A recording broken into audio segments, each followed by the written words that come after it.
Good morning. Welcome to today's webinar. Today's webinar is the last webinar in our three-part series on how to start, grow, and ultimately maintain a dominating law firm website. And today we're going to talk about the domination phase for personal injury attorneys. Just a few quick housekeeping matters before we get started. Today's webinar is being recorded and will be available to replay online next week. And we'll also make the slides available, so there's no need to take notes unless you'd like to. We do have a lot of ground to cover today. This webinar is scheduled to run for 2 hours, but it may run a bit under or over just depending upon how quickly we get through today's material. We won't be able to stop to answer questions during the presentation, but if you are having technical difficulties with the GoToWebinar audio or video, let us know through the chat area of the GoToWebinar control panel. We will also have a questions and answer session at the end of the presentation. So if you do have questions along the way, please add them to the questions area or send us a public or private chat message and we can address it at the end of the webinar. For those of you who aren't familiar with me, my name is Victoria Blute and I'm the Community Manager of LALinux. My job is to keep attorneys on the cutting edge of web technologies and online legal marketing and to help you learn what works on the web. I come from a journalism background, and if you happen to be a frequent reader of our blog or a frequent attendee of our webinars, you may recognize me.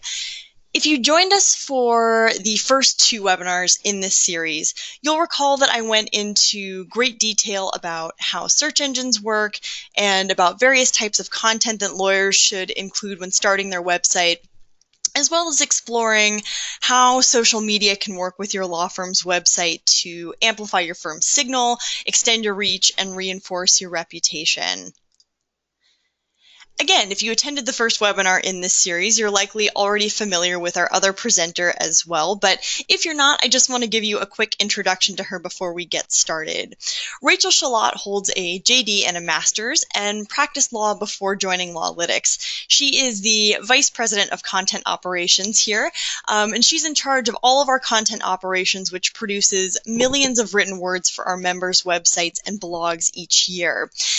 In the first 2 webinars in this series, Rachel demonstrated the basic building blocks of content to get law firms started in the right direction, and then built on that information in the Grow series to take you deeper into the strategy and the execution of growing a personal injury web presence. Before Rachel and I present, I also want to briefly introduce you to our CEO, Attorney Dan Jaffe, and I want to spend a bit of time on a couple foundational items as well. Before Dan became the full-time CEO of LALinux, he built 2 successful law firms in Washington State and Arizona, and also started a highly successful online legal directory that was later acquired by a large internet company. And during Dan's years of practice, he himself will tell you that he made a lot of marketing investments, and he also got badly burned several times.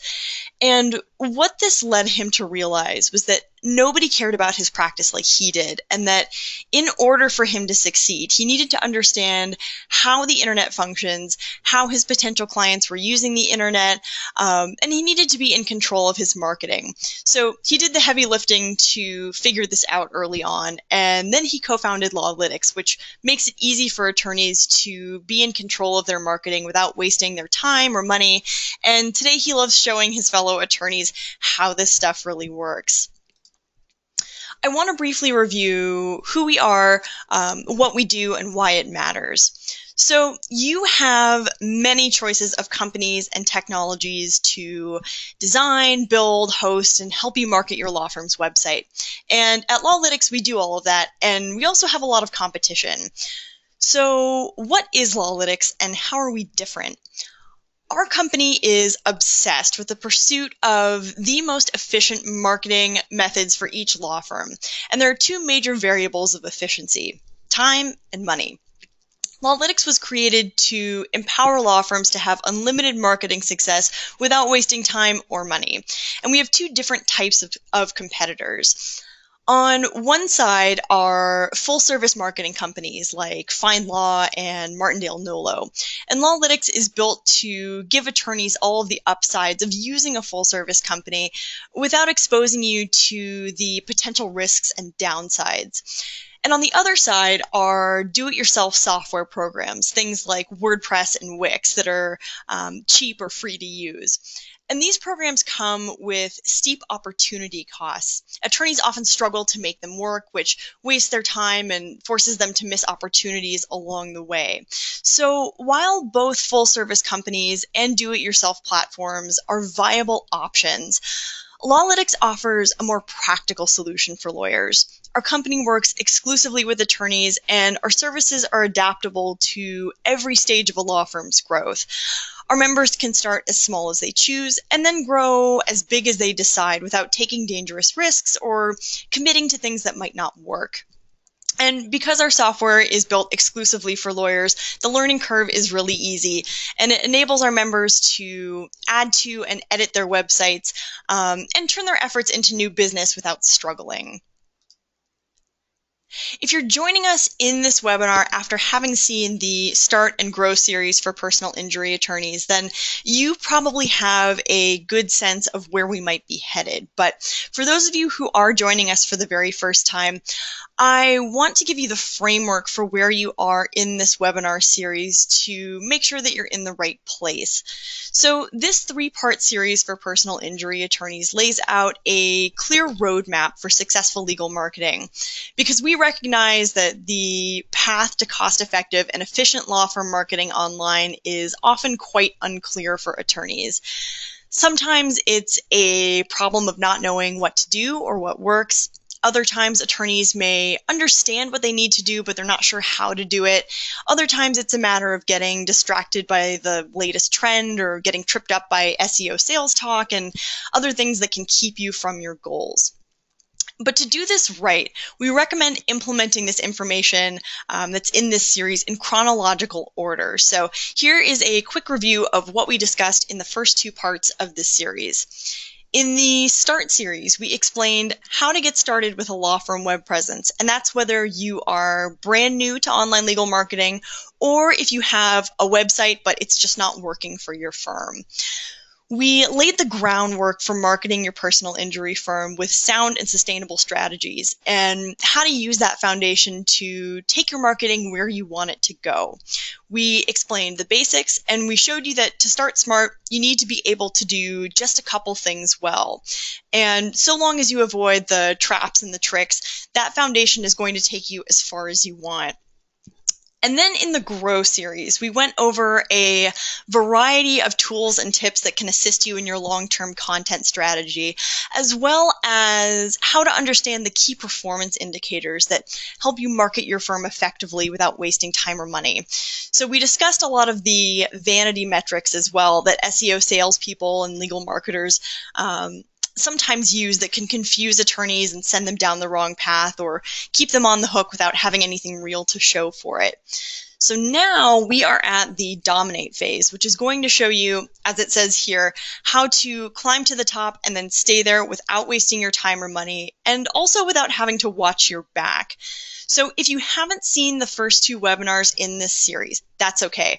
I certainly encourage you to stay and listen to what we have to say today, but I do also recommend that you go back and watch those first two webinars because, as I'm about to explain, trying to implement these tactics out of order is unlikely to produce the kind of results that you want. So it's about knowing what to do, how to do it, and in what order these things need to be done. So, a question that you may have thought about, or maybe you haven't yet, is this: when should I enter this phase? When am I ready to dominate my market? And the answer to that is based on several things. First, it's a matter of understanding the fundamentals and applying them. And that's why you'll hear me and Rachel keep stressing that if you haven't seen the first two webinars in this series, go back and watch them. It's not just about the knowledge is power aspect here. It's really the knowledge and action that matters. So knowing what's going to move the needle is one thing. actually applying those fundamentals to your law firm's web presence consistently over time is another. So make sure that you have that solid content foundation for your law firm's website and blog, and that you have a plan and a strategy as you're moving forward. The next thing that is worth considering when you're wondering when you'll be ready to enter this particular phase of your law firm's growth is looking at some data that's related to your law firm's web presence. How many visits is your site getting? And this isn't a cut and dry number for every personal injury firm out there. Your geography is going to play a part in this as well. So, for example, if you're part of a smaller market, you might be ready to start thinking about dominating your market if you're getting 200 visits a day. However, if you are in a much larger and a much more competitive market, something like Los Angeles, this number might shoot up to 1,000 visits a day before you're ready to start thinking about this phase. Knowing your total addressable market is important as well. And if you were with us for the second part of this webinar series, you probably heard Dan and I discuss that concept when we were talking about growth risks in terms of attorneys who sometimes are focused on what is ultimately an unsupportable market. They are trying to squeeze more business out of it than the market supports. But the bottom line there is that it's essential to know what your total addressable market is and then optimizing your marketing for that reality. So we have attorney members who are now in the dominate phase after following our advice for the Start and Grow webinars, who have avoided the traps and the tricks that so often get attorneys into trouble. And their websites are now receiving tens of thousands of visits a month and often thousands of visits in a day. So whether you are a LALinux member right now, or maybe you're thinking about becoming one and you want a roadmap for how to get there, reach out to us and we'll put together a comprehensive plan for your firm that can help you achieve those goals. So at LALinux, there are a couple of things that we firmly believe. The first is that having a law firm website that you own and that you control, when that is paired with an investment in a solid content strategy, that can become an appreciating asset for you and your firm. We also see that there are two things that you can invest into your online marketing, and in particular, your law firm website and blog. One is money, the other one is time. And as it so often goes in life, there's a chance that you'll have more of one than the other, just depending upon where you are in the growth phase of your firm. Let's first consider the case of a young attorney who's just starting out. This young attorney may not have a lot of money to play around with or may not have a lot of clients yet, but what they might have is time. And therefore, writing their own content can be a smart investment of the time that they have available to them. As we have said previously, the internet is really the great equalizer. Marketing has become a meritocracy. You do not have to have the biggest budget in the game in order to compete anymore. So if this young attorney happens to have more time available than money, with a solid content plan and a clear roadmap, they can use their time wisely to produce their own substantive content and blog posts that puts their firm on the board and helps them get noticed by potential clients. Now, as they move along and their business starts to grow, they're going to have more clients and they're going to be making more money.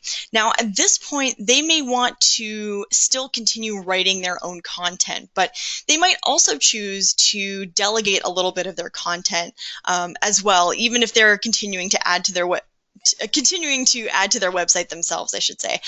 Here's the problem. So as you grow, particularly as you are taking on more and more clients, writing your own content has an opportunity cost. So as you're growing and growing, you are suddenly going to have some serious demands placed on your time.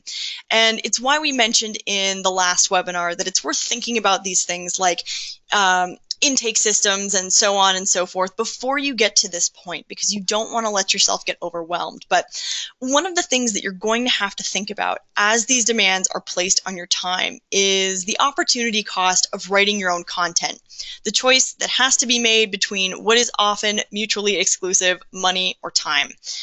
So to illustrate this point a little bit, let's look at how our content creation department here at LALinux actually evolved. When LALinux first started, Our early adopters were very excited about writing their own content. For the first time, they had access to a system that would not only allow them to easily publish optimized content to their own websites and blogs, they had our system to make sure that they were doing it well. Attorneys who use LALinux to write their own content and follow our recipe over time are successful and achieve market-leading results. And as a byproduct of this success, they become busier in their practices. And this presents a catch-22 for attorneys who also want to sleep and have a work-life balance. They know that the content that they're writing using LALinux is fueling their success, but their success is preventing them from continuing to write or demanding other sacrifices. In order to keep up with the reward cycle of writing content, many of our early adopters at LALinux realized that in order to sustain that edge that they are getting through content writing using LALinux, they needed to delegate that task to somebody else. And our content creation department actually evolved out of that need. So the more clients you've got, the less time that you have to keep writing content. And you can't just stop writing content. Having new content added to your site is an important factor that Google takes into consideration for rankings and relevancy. The freshness of your content is something that Rachel is going to discuss in depth shortly, but to keep the flywheel moving, you have to have new content, and if new demands are being placed on your time and you can't write it because you, of course, want to be focused on the practice of law, your rankings can suffer, which would then likely harm your revenue, and the whole thing can fall apart. So it's a complicated dance because, of course, you want to keep up that momentum that you've worked so hard for. So this is where that other investment comes into play: money. If you're in the dominate phase, you very likely have a marketing budget to work with that is larger than what a beginning attorney would have. You may not have the time to write anymore, but you do have the money. And here's where it may be time to delegate your content creation efforts to somebody else. Before I get into how to do this wisely, there's a couple points that I want to make. One is on the ethics of ghostwriting. So there is a camp of purists on the web who argue that attorneys should always, under all circumstances, write their own content for their law firm websites and blogs. And in an ideal world, we agree. But in the real world, where balancing a practice with the business side of law while trying to maintain a quality of life, you can see where I'm going with this. So those who argue against proxy writing of online content will point out that if the attorney doesn't write their own website content, it lacks authenticity, or that the content misleads readers into believing the content came directly from the attorney. Some will argue that it's unethical. Some assert that all lawyers are natural writers or love writing, or should not only provide the content for their websites, but should also enjoy doing so. And each of these arguments contains logical and practical fallacies. We've gone into greater detail about the ethics of ghostwriting in a webinar that's available on demand over at the LALinux website, and that one specifically addresses this topic. But my point is this: if you are comfortable delegating the creation of a brief, proofreading it, and then signing your name onto it and submitting it to the court, then the analogy is exactly the same when a ghostwriter is writing content for you. Now, on to delegating successfully. In order to use a ghostwriter successfully, it comes down to a couple things. One is delegating wisely. The second point is empowering people that not only understand, but will also abide by the necessary ethics, and also being able to keep a level of editorial control that makes you feel comfortable saying that, as the attorney who's responsible for the content on your website, you know what's been published. So by choosing a professional writer that you can hold accountable, you can maintain a consistent publishing schedule that ensures that your website and blog aren't going to be neglected. We have seen plenty of law firm websites that have these large bursts of content creation, especially on the blog, say, 10 posts in a month, and then the blog goes completely dormant for months or years. And content marketing isn't optimally effective when you simply put some content on your blog and then quit. It works best with the consistent publication of posts that answer your clients' questions in great detail. So it's easy to get enthusiastic about blogging for short periods of time. It is harder to sustain that enthusiasm over the long term. Persistence with blogging and other forms of content creation on your law firm's website on a regular basis is what is going to get you ahead. So if you pause your blogging efforts and your substantive content efforts, your competition who is not pausing, say a well-funded firm who's delegating their content to writers, or like in the earlier example, an attorney fresh out of law school with all the time in the world to blog, these people will get ahead of you if you are not adding content to your law firm's website and blog regularly.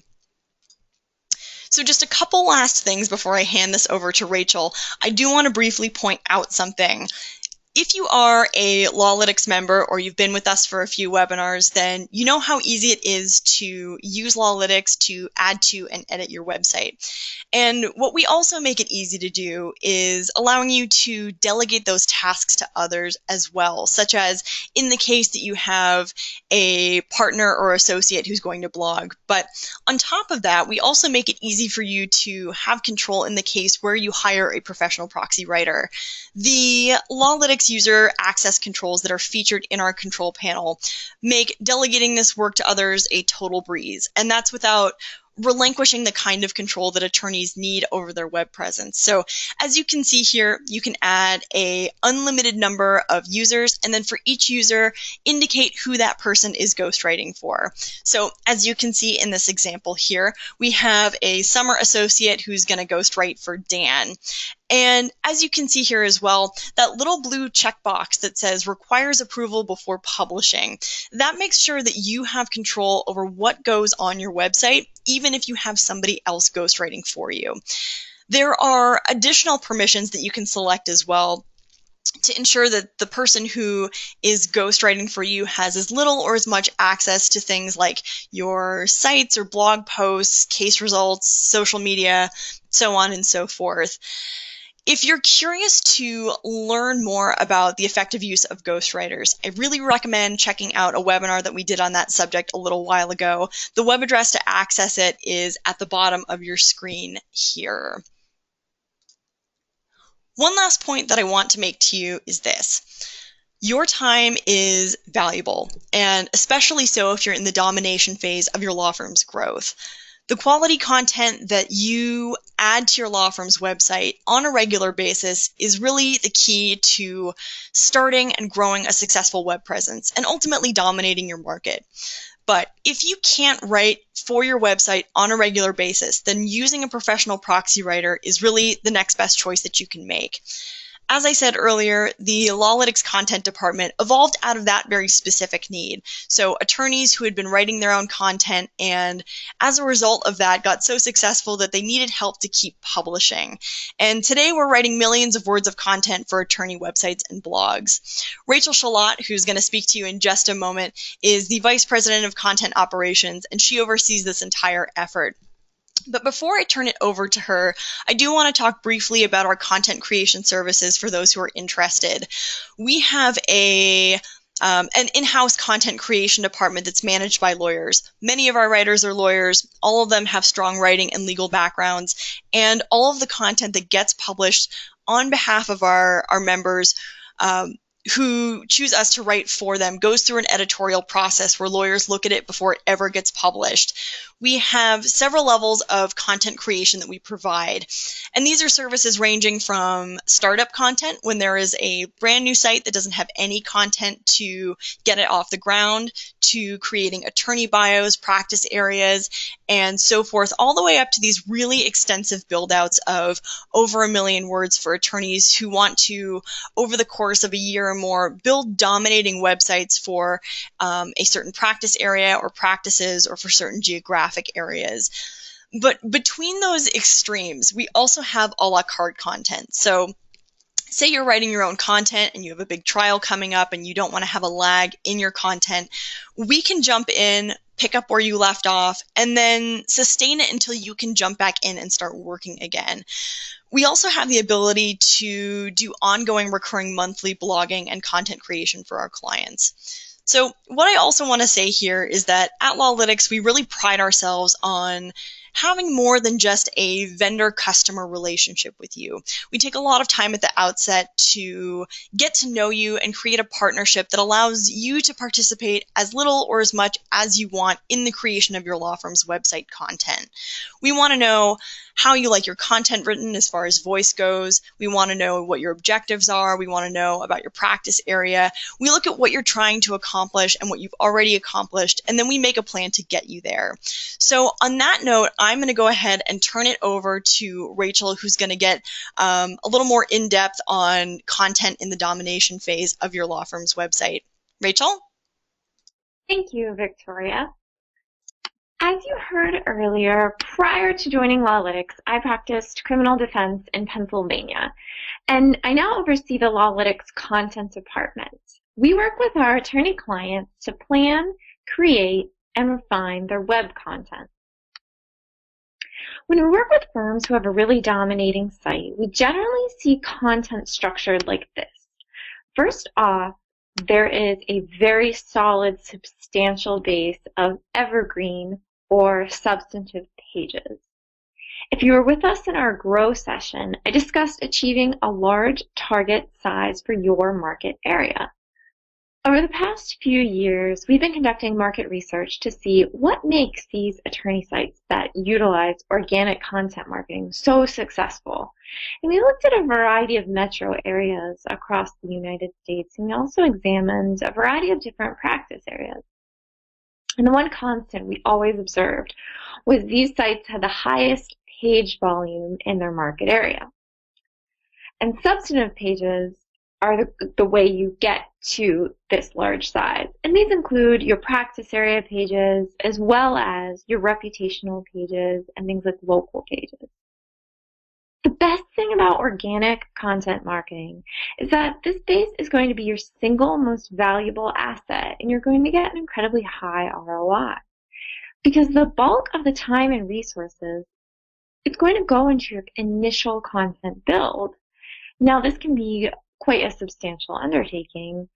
As Victoria said, when we've executed dominant content builds of this nature, these can span 18 months, 2 years, 3 years. But the reason why this investment is absolutely worth it is because the value from your content build is only going to grow and grow and grow after you achieve that substantial size. And once you've done that, you kind of get to shift from a creation or addition phase to kind of what we think of as an enhancement or maintenance phase. And what I mean by enhancing your website is that you're going to start to add collateral to the site that will increase the appeal to potential clients. We're going to discuss potential enhancements to your site, including infographics and white papers, in just a few minutes. Next, these firms employ a blogging strategy to keep their site fresh and up to date. Also, they utilize a sophisticated sharing strategy to get their content to the widest possible audience and to establish solid personal connections with that audience. So right now, I want to turn to blogging. Blogging can serve a variety of purposes. Blog content can be shared via social media, increasing the range of your potential audience. Blog content also has the potential to be interactive. That is, potential clients, others in the field, can read your blog post and comment. This opens up a new channel of communication with your firm. However, we sometimes see firms who neglect blogging because they think their blog does not have a certain level of activity on social media or a certain number of comments. It really isn't doing anything for them. Now, this line of thinking is problematic because it neglects another important role blog content will play for your site, and that is to keep the site fresh. Reaching a desired build of your evergreen pages is important to establishing your site as an authority in a particular area.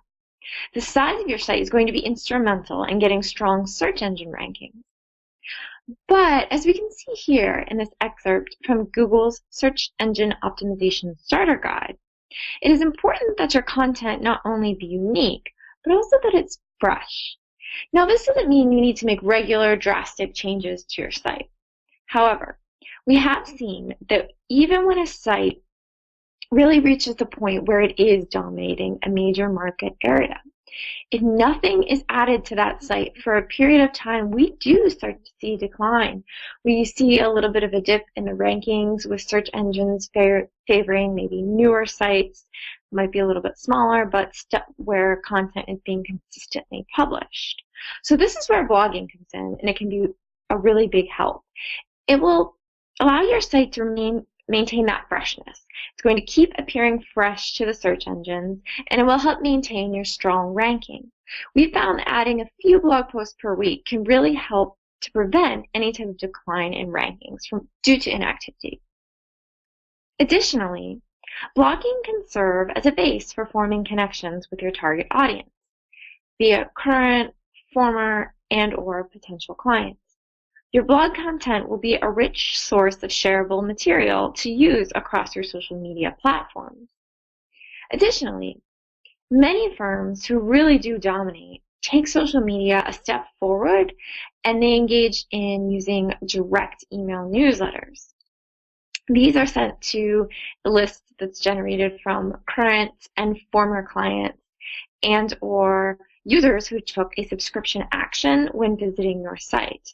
Newsletters allow your firm to showcase content that you think would be especially relevant or interesting. And you can also use this opportunity to maybe write about topics that you feel very strongly about. For example, if your state is considering a severe crackdown on medical malpractice suits, you can write about why you think that really harms patients. And again, you're forming a deeper personal connection with your audience. Now I'd like to transition to discussing substantive pages when you're in this phase. And there are two major things I'd like to address. The first is enhancing your site volume. You've heard me say this so many times, but when you really, really get to a dominating phase, your site is going to contain a multitude of pages that directly relate to your practice area and the services your firm offers. In our earlier webinar series, you may have heard me caution attorneys against using any of their valuable time or resources to cover topics that don't directly relate to what your firm does. But once we've reached, or we're striving to reach, a really, really dominating site, I changed my tune on this. Now is the time to start adding these pages. Pages that are going to be basically educational in nature, and they do not directly relate to a service you might be providing a potential client. For example, there might be cases that you generally don't take because they're always settled with alternative dispute resolution, or there's a low chance for a substantial settlement, or because of the laws in your particular jurisdiction, or for any other reason. So if you're just starting out, or you're starting to grow your site, you really don't want to waste any of your time or any of your resources on covering topics of this nature because they won't give you any direct benefit. However, once you've comprehensively covered all the types of cases you do take, you have the ability, and you absolutely should, start to branch out and cover related topics. Again, these pages themselves may not lead directly to cases coming from the topic title, but what they're doing is they're adding to the overall authority of your site for a particular area.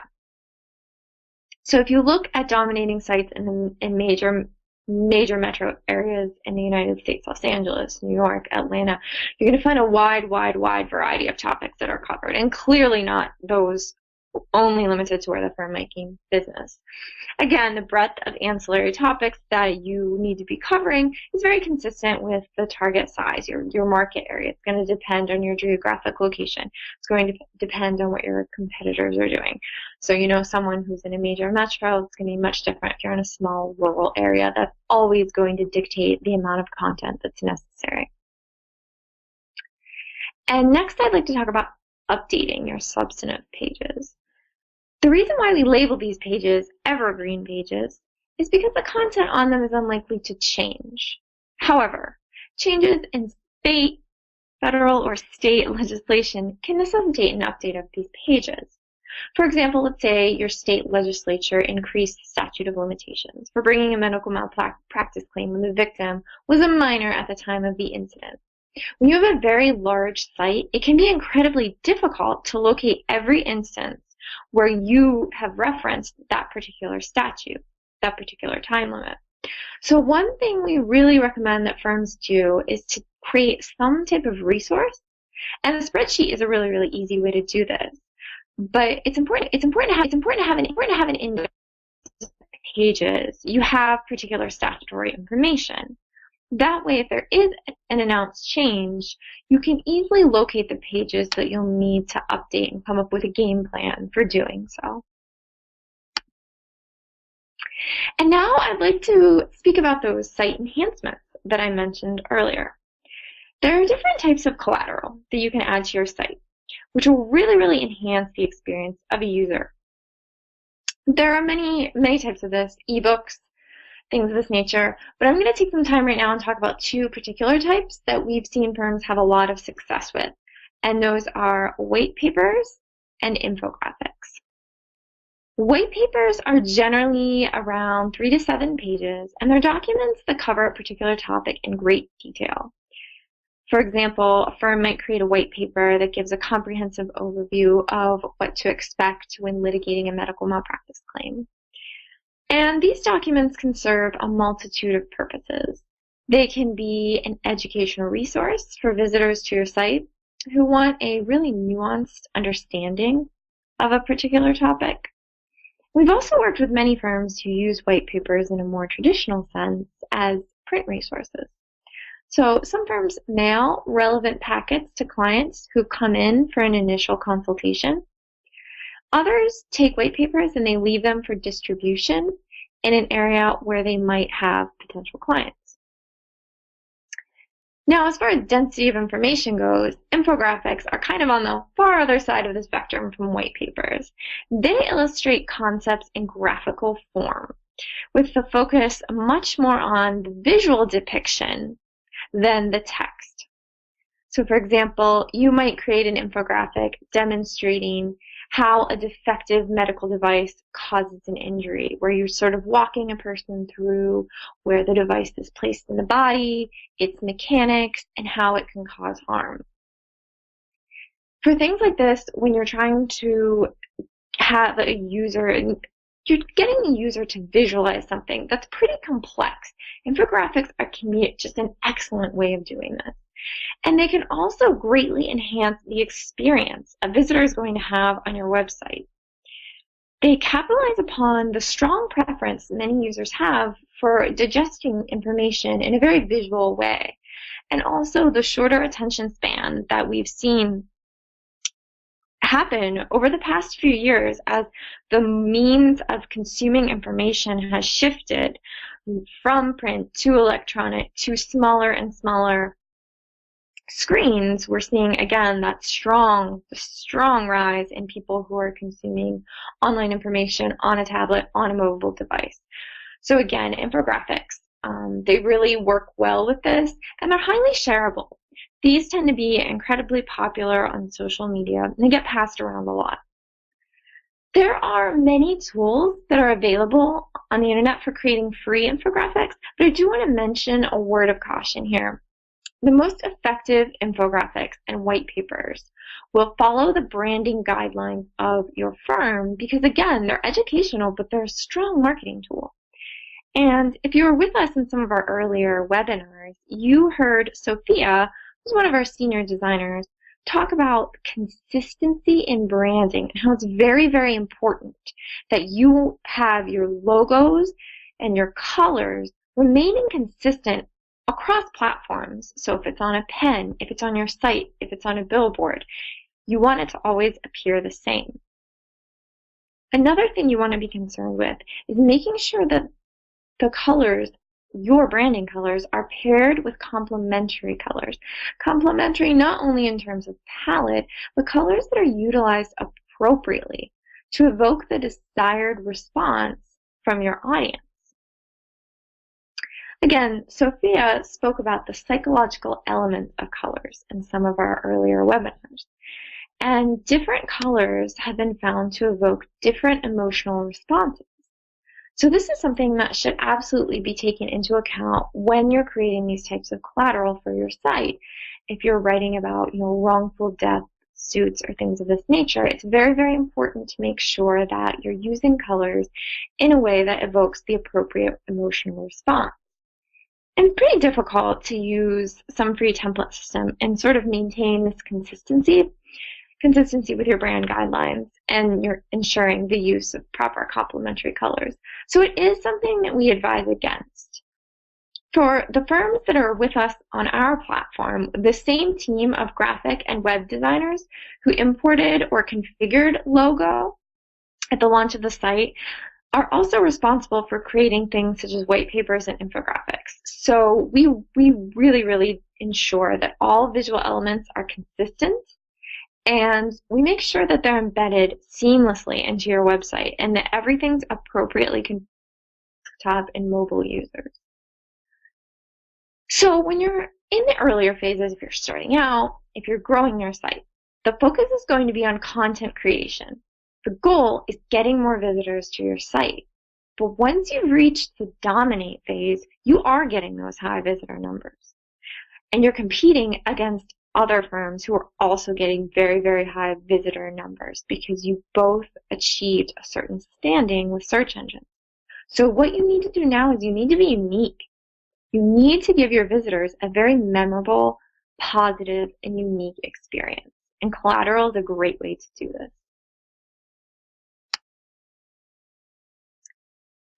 So when you've reached a phase where you are dominating your market area, chances are you're going to have experienced some changes along the way. These might be minor, such as adding junior associates, or they might be major, such as bringing on a new partner, changing the name of your firm, or planning a major expansion.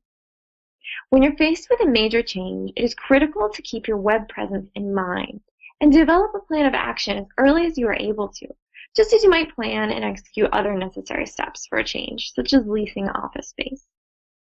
If your firm will be experiencing a change in name, are you going to keep your logo the same? Oftentimes, a logo change becomes necessary because partner initials are a common element of law firm logos. If you must change your logo, will you change other graphical elements in your branding guidelines? Will you change your colors, or will they stay the same? If you're expanding to a new office location, does this warrant additional web content? Or maybe it's just a mere addition to your office location page. Do you need to review your existing calls to action on the bottom of each of your substantive pages to make sure that the new geographic information is properly communicated to potential clients? If you're faced with a very sudden change, such as a partner or associate leaving to start a rival firm, how will you handle this as far as your website is concerned? One of the chief reasons that we designed LALinux to give the attorney such a high degree of control is to empower you to be able to quickly make changes to things such as your attorney staff, should you be faced with a major change.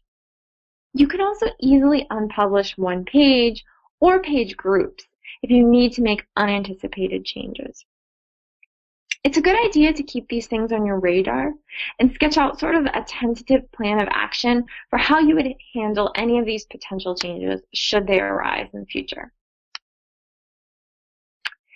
And finally, a change, and a very positive one that we commonly see with firms in this phase, is expansion. So firms who've come to really dominate a particular market now have the ability to expand into new territory. Sometimes this is a new metro area, sometimes taking on an additional state or a tri-state area. Sometimes this might even be a nationwide expansion. So when you're preparing for an expansion, there are some concerns related to your web presence that you need to address. Again, much like when you're facing a substantial change, this is something you should develop a plan of action for as early as you can. A common concern when facing expansion is often how to add content for a new geographic area. We've seen firms integrate new geographic areas into existing sites very successfully. But we've also seen the launch of multiple sites be an effective tactic as well. And there are a variety of concerns to weigh when you're deciding how to proceed with this. There might be ethical implications. For example, some states require particular disclaimer language to be located on each web page. Other states require that content be submitted to the state's bar for review prior to publication. So in these circumstances, if having separate sites helps to ensure compliance with state bar regulations, this might be the best route to take. However, some firms choose to create separate sections for new geographic regions within their existing sites. And doing so can add to the overall authority of the site, and it also allows the new section to benefit from the strong web presence of the existing content. In addition, taking on a new practice area can also present the same issues. Incorporating a new practice area on your site can have benefits of your established presence. But if you're seeking to highlight maybe one element of your firm in particular, or you want to be very, very, very detailed about, let's say, a particular toxic tort that's in a particular state or particular town, and you want to have a site that focuses exclusively on this, because what you want to convey to a visitor of that site is that you have specialized knowledge, you have specialized expertise, and you're really devoted to taking these types of cases. This is when we've seen multiple sites be very, very successful. And then finally, we see a lot of dominant firms who engage in what I call informational expansion. So this is when firms aren't going to be expanding into new jurisdictions, but the information on their site does expand to these new areas. So, for example, you might have a section on your site that covers bringing a slip and fall case in all 50 states. So even if you have no plans to expand and take these types of cases in all the states, what you're doing is you're opening up avenues to make the site visit experience much more rich for the user, in terms of you have the ability to integrate elements such as a clickable map, infographics, and you're also establishing your firm as the ultimate authority on a particular subject. So to wrap up, if you have any more specific questions regarding content for your site, I really, really encourage you to reach out to us. You can shoot us an email. We can be reached at writing@LALinux.com, or you can give us a call. The number is on the slide. Some of you might already be familiar with her, but Alyssa Rhodes is the director of our content services, and over the past couple of years has helped many, many attorneys plan and create their content. So if you have a brief question, you want some additional resources, or some assistance planning for the long term, we're more than happy to help. And now I'm going to turn the mic back over to Victoria, who's going to cover a few more critical elements before we wrap up for the day. Thanks, Rachel. So a few last things that I want to mention before we complete this webinar. And one of them is the risks that you face at this stage of your growth. So some of these are going to be familiar to you if you've been with us for the first two parts of this webinar series, and some of the risks that you're going to face at this stage may be new. So first off, bad practices. This one is a risk to you at any point throughout your law firm's growth, but in this stage, it can be particularly dangerous because of all of the work that you've put in already and all of the progress that you've made. And bad practices here can include things that you do yourself or things that you may not know are being done on your behalf. Bad links are one of those things that can cause trouble, other things like duplicate pages and duplicate content. But if you need a refresher on all of the bad practices that can get you into trouble with Google, I definitely recommend that you go check out Google's Webmaster Guidelines to make sure that you stay on the right side of things. And if you have somebody else handling some aspect of your web presence, that you know what is being done and why, and whether that's in line with what Google expects. Algorithm changes.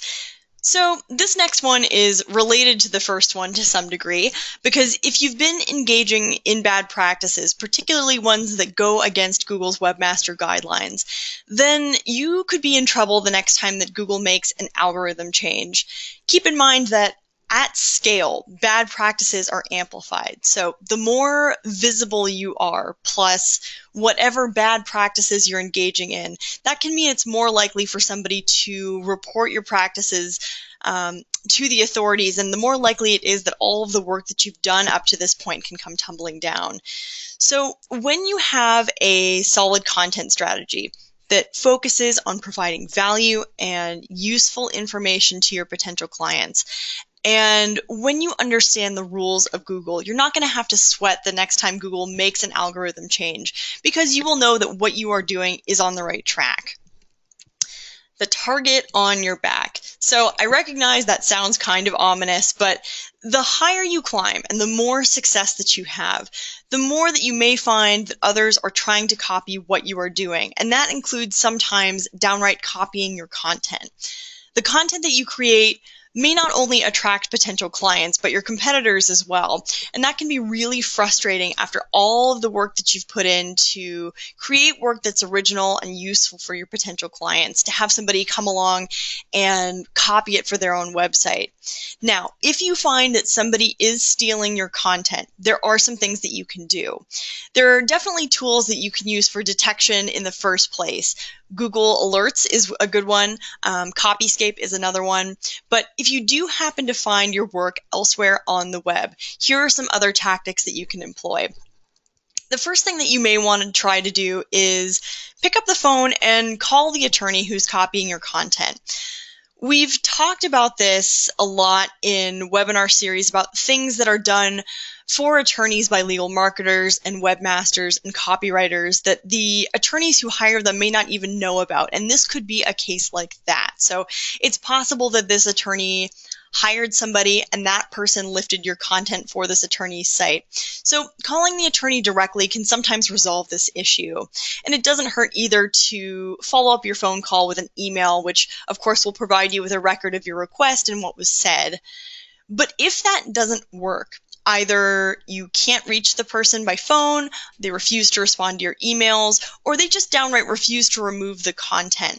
There's always the Digital Millennium Copyright Act, or the DMCA. And a DMCA takedown is when content is removed from a website at the request of the owner of the content or the owner of the copyright of the content. But at the end of the day, keep in mind that your time is valuable. You only have so much of it. And if you spend too much time running around after people who are copying your work, that's going to take away from your ability to produce even more content for your site. And perhaps more importantly, it'll keep you from being focused on your practice. So it's a balance. Sabotage. Sabotage can show up in a variety of different forms, and of the many reasons we caution against using pay-per-click marketing or PPC to carry your law firm's marketing, there's click fraud to think about. So if a competitor knows that you're using PPC, they might just click on your ads because they can, which of course costs you money without anything to show for it. And as we've said in previous webinars, PPC comes with some risks in that the people who are clicking on your ads, it might be an accidental click, they might be potential clients, but they also might be competitors. And again, whether or not that person is an actual potential client who may actually convert, once that money is gone, it's gone. Another form of sabotage that could come up, though it would take an extraordinary amount of time and effort on the part of whoever was responsible, is submitting your site to link farms and directories that have been sources of spam. I will say this, though, that once you are really well established, as you would be in the domination phase of growth, and you have these huge content build-outs with millions of words and tons of useful information for your potential clients, and you're generating a lot of revenue from that work, if someone were to do that, it would be established pretty quickly that you were likely not responsible for such a thing. It wouldn't make any sense that you would do something like that after all of the work that you've put in. However, one of the more likely methods of sabotage would be a competitor who hires somebody or hires a company to try and smear your reputation. And this is why we really stress this. as we did in the last webinar, get on top of your reputation management early and ask for those reviews often. Start building those resources early on. Now, here at LALinux, we do offer a Bird Eye reputation management add-on for our attorney members, and we also offer it to non-members. It's just not as deeply discounted as it is with our membership. So if you're curious about that, we recently did a webinar on the general subject of reputation management that also covers Bird Eye, and that's now available to view on demand over at our website. Lastly, I want to bring up what could be described as the 1% difference makers. But before I discuss what they are, I want to mention why it's important to implement these difference makers now and not at some earlier point in your foundation and growth strategies. This is one of those things that can trip up attorneys, the 1% difference makers. This is an area where attorneys sometimes want to obsess over implementing these bits right out of the gate. But if you do that, they're not going to have the effect that they will if you do them once the foundation has been established. So let's talk about what they are. First is semantic markup. If you're not familiar with this term, semantic markup refers to the code that's used to reinforce the meaning of your web pages to search engines, and that can help them be found when potential clients make relevant searches. So, of course, humans have eyes, and we can look at something like a web page and make a determination about what that page means or what it's about, but search engines can't do that. Therefore, this markup helps a search engine understand what a page is about and whether it's relevant to somebody's interest when they make a relevant query. With LALinux, our system automatically adds attorney-specific markup that is strategic and effective and helps your work get found by potential clients. And it also doesn't require you to quit your day job to learn how to code or anything like that. Page speed. Again, this is one of those issues that sometimes attorneys will obsess about, and we brought it up in the Grow webinar for this personal injury practice area series, but I'm going to bring it up again because I do think it's valuable to understand what role this plays in your law firm's web presence. Let me reiterate just briefly what was discussed in the last webinar, and that's this. So if you were to have a completely blank website, that is a site that is likely to score a perfect score on a site speed calculator. Now, as you keep adding elements to a site, you're going to see a decrease in that site speed. And if you add a lot of heavy elements, like a lot of unnecessary bells and whistles, then you're really going to see that number drop. So what we explained in that webinar, if you didn't join us for it, it's about striking that balance between a completely empty website, which wouldn't do you any good, even if it has a perfect site speed score, and a site that's overloaded with elements that slow it down. Once you are at the domination phase of your growth, there's something else to consider here. Where site speed is concerned, so long as your site is reasonably fast, so we're talking 70th percentile, 80 in mobile, it doesn't make too much of a difference. Now, if you are getting 15,000 visits a day, you're going to get some of those from mobile on a 3G connection, which could mean a slow loading site. And as we know, if a site loads too slowly, a potential client's first line of defense is just to leave and go find another site that answers their question. So getting big numbers means that there's something additional that you have to balance. So not just the elements of the site, but the number of visitors that you're receiving. Marketing automation, as well as building up your options. When you have just a few visitors at first, your goal should be to get visitors to your site. But as your site grows and your visits grow, you'll want to start building up your options. It's not going to be enough anymore to have your options be contact my firm or leave. And really, that's not even enough in the early phases. You want to give your potential clients lots of text information about their case or matter or problem.